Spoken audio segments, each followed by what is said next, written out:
Finally, we've heard LeBron James on the Rockets general manager Daryl Morey's tweet that had a ripple effect around the world. In case you're unfamiliar with the situation, Morey tweeted support of Hong Kong anti-government protesters.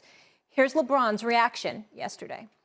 When we all sit back and learn from the situation that happened, understand that what you could tweet or could say, and we all talk about this freedom of speech. Yes, we all do have freedom of speech.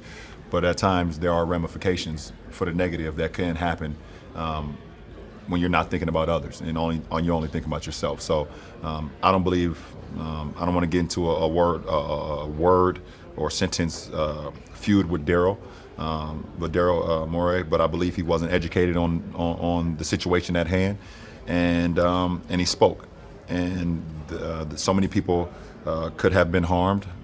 Not only financially, but physically, emotionally, spiritually. So just be careful what we tweet and we say and what we do, even though, yes, we do have freedom of speech, but there can be a lot of negative that comes with that too. Okay, LeBron put out these two tweets after his media availability clarifying his position. Let me clear up the confusion. I do not believe there is any consideration for the consequences and ramifications of the tweet. I'm not discussing the substance. Others can talk about that. My team in this league just went through a difficult week. I think people need to understand what a tweet or statement can do to others. And I believe nobody stopped and considered what would happen. It could have waited a week to send it. Max, critics feel that LeBron chose to shut up and dribble on this topic. What's your reaction? I appreciate LeBron's point about the timing. If our guys are over there and you make a tweet supporting freedom in and people are in an area controlled by a repressive communist government, you feel like you could endanger them, maybe even physically. Of course, there's a whole other argument. Wait a minute. A tweet supporting freedom can physically endanger our guys, and the danger comes from the government itself? Maybe they shouldn't be over there in the first place. That's a separate argument to be had. I also understand the point that, look, yeah, but we've done that calculation, and we've decided to send them over anyway and be careful. I appreciate that. And I also appreciate the fact that LeBron James, when you look at Nike and his movie deals, like you want to distribute in China, all these things, maybe you could argue has $1 billion worth of business in China. And he doesn't want to jeopardize $1 billion. I get it. But you know what it's called when you don't make a comment on the substance? Although LeBron's tweeted out statements, as other people have retweeted in the last 24 hours, you know, the Martin Luther King statement, a threat to justice anywhere is I just misphrased it, but I get that. Injustice anywhere is a threat to justice everywhere. Yeah. Anyway. Right. I would have helped you out earlier. I just forgot it myself. Anyway, I'm a little worked up about this. Okay, I got you. It's called selling out. When $1 billion of business you don't want disturbed, so now you're quiet. In this instance, it's called selling out. I understand it's a very high price, and I'm not saying how I would behave given the same circumstances if I had $1 billion in the line. But that's what it's called. It's very easy to take a stand when there's low to no cost, right? Then you can take a stand. When the cost is high, when there's a real price to pay for taking a stand, then who will stand up? Muhammad Ali, in this case, not LeBron James. There's a lot to dig deep in here. First of all, let me say this. I 1,000% support LeBron James' statement here. 1,000%. I stand with him in terms of what he said. But that doesn't mean that I ignore the inconsistencies of LeBron James' statement in the process. In other words, what you said in this regard, and listen to this carefully, Max, because I respect, you know, you highlighting just your feelings of moral indignation, and I get where you're coming from, and I don't disagree with what you're coming from. But it's important to take LeBron James' words into its proper context, like you did when you started off your soliloquy. LeBron James said the tweet could have waited. LeBron James said Daryl Morey could have waited. He's right about that. He basically accused Daryl Morey of not thinking about anybody but himself, because one has to surmise that because the only other conclusion to draw is that Daryl Morey didn't know what he was doing. And it's hard to imagine that when you consider the fact that the Houston Rockets, courtesy of their relationship with Yao Ming, their former player who's now the president of the Chinese Basketball Federation, and a close relationship and connection he has to the franchise, it's hard to imagine that Daryl Morey had no clue whatsoever what the potential fallout could be because you know you're dealing with China.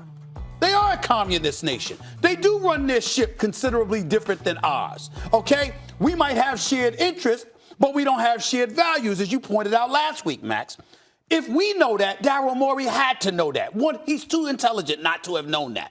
So LeBron James challenging him is basically saying, how could you have engaged in selective amnesia at that particular moment in time when you know we all over there and we might have to end up having to deal with some stuff that we didn't ask to have to deal with.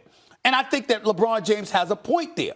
But there are others that will point to LeBron James once calling the president, quote unquote, a bum. One would point to LeBron James and how outspoken he has been and saying, excuse me, what hypocrisy, because here was Daryl Morey with his 7-word tweet or so, and you're getting on him about that. I don't necessarily think it vibes, but I'm telling you that's what people are going to say. He's saying Daryl Morey didn't think about other people, but you could argue he was only thinking about other people, the people of China. But what I'm saying is the reason why LeBron James was saying that, because more directly, he's alluding to the fact that we got NBA people over there. Yeah, and he's alluding to the business interests of the NBA. Well, not just that, the fact that those players are over there at that particular moment in time, and as a result, they're going to have to deal with it on Chinese soil as opposed to American soil, which becomes a bit more comprehensive and a bit more dicier than one would have imagined. But I do think that it's important to point this out.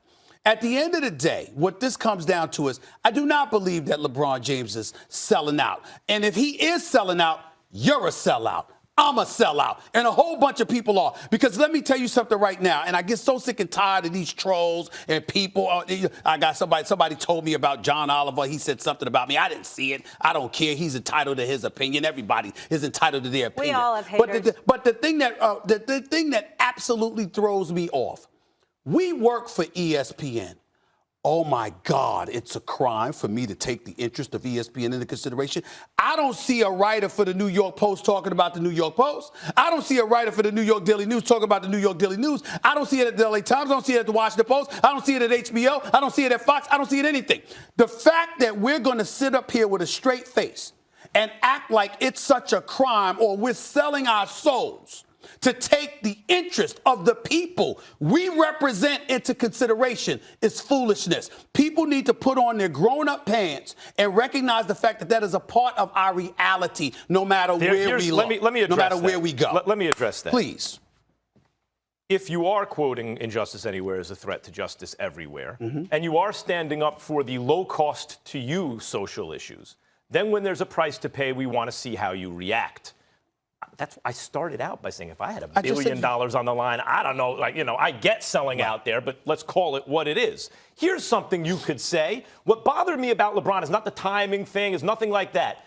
It's the complete avoidance of the central issue, which is not complicated. Here's something LeBron should say, in my opinion. LeBron, I think you should say this, and I think others should too. Okay. And if this disrupts business with China, then we shouldn't be doing business with China. They should say the following.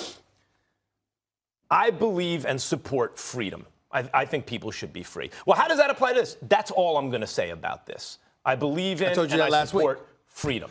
And by the way, this extends also to Steve Kerr, who made a comment I did not like. He was making a moral equivalency in a roundabout way between the United States and China in order to avoid talking about China, to not cause a disruption, particularly when our guys were over there. I get it. But the thing to do now is to not make moral equivalencies, to not say, no, let's look over here instead of over there, to not say, well, this is very complicated. I don't know enough about it. The thing to do now is say, I believe in freedom, and I think people should be free. That's an easy one, and you can leave it at that. That can be your comment on China, Hong Kong, the United States, the plight of the African American in the United States, the plight of any oppressed people, the plight of or the issue where anyone their speech is being repressed. That's a comment to me. And I'm saying to you that if you have a multitude of spokesmen and women speaking on a particular issue, and you are behind the scenes making things happen, that's another way to handle it. And I'll end it by saying this. You have folks all the time that talk about certain folks in the black community. They could do more. They could speak out. Well, in certain situations, it's incredibly important that a black person speak out. But there are other black people that are behind the scenes making things happen. They're employing folks. They're hiring folks. They're making moves. The answer to everything isn't everybody giving a voice to it.